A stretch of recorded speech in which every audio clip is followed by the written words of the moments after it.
जैसे petrol diesel की कीमतों का एक विषय हम सबके सामने है।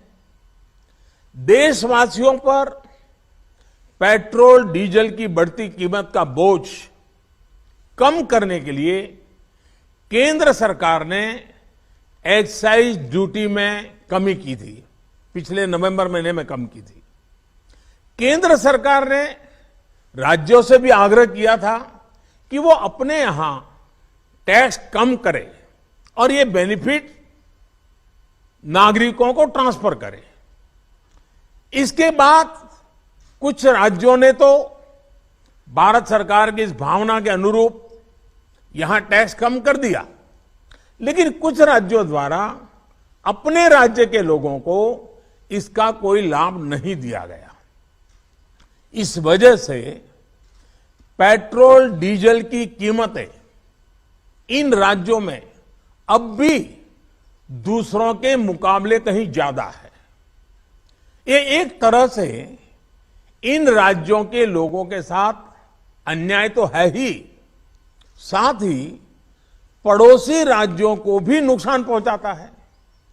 स्वाभाविक है कि जो राज्य टैक्स में कटौती करते हैं उन्हें राजस्व की हानि होती है। जैसे अगर कर्नाटका ने टैक्स में कटौती नहीं की होती तो उसे इन 6 महीनों में 5,000 करोड़ रुपए से ज्यादा का राजस्व मिलता।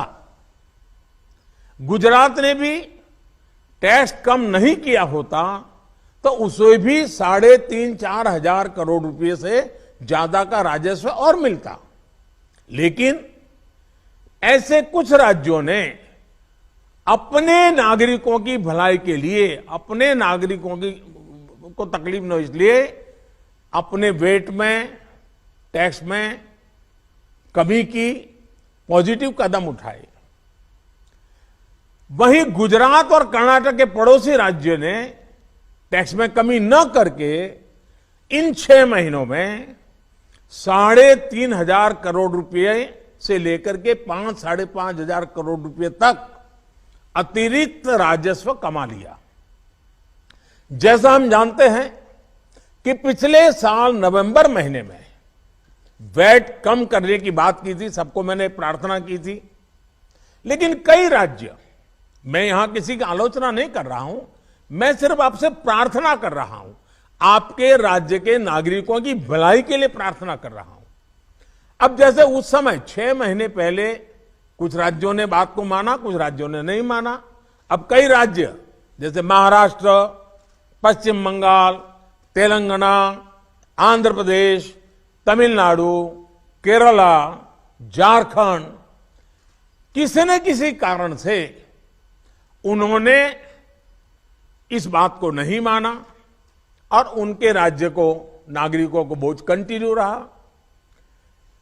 मैं इस बात में नहीं जाऊंगा कि इस दौरान इन राज्यों ने कितना रेवेन्यू कमाया, लेकिन अब आपसे मेरी प्रार्थना है कि देश हित में आप पिछले नवंबर में जो करना था, 6 महीने डिले हो चुका है, अब भी आप अपने राज्य के नागरिकों को वैट कम करके इसका बेनिफिट पहुंचाइए।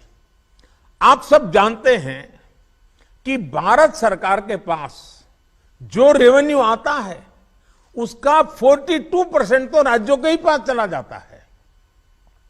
मेरा सभी राज्यों से आग्रह है कि वैश्विक संकट के इस समय में कोऑपरेटिव फेडरलिज्म की भावना पर चलते हुए एक टीम के रूप में हम सब मिलकर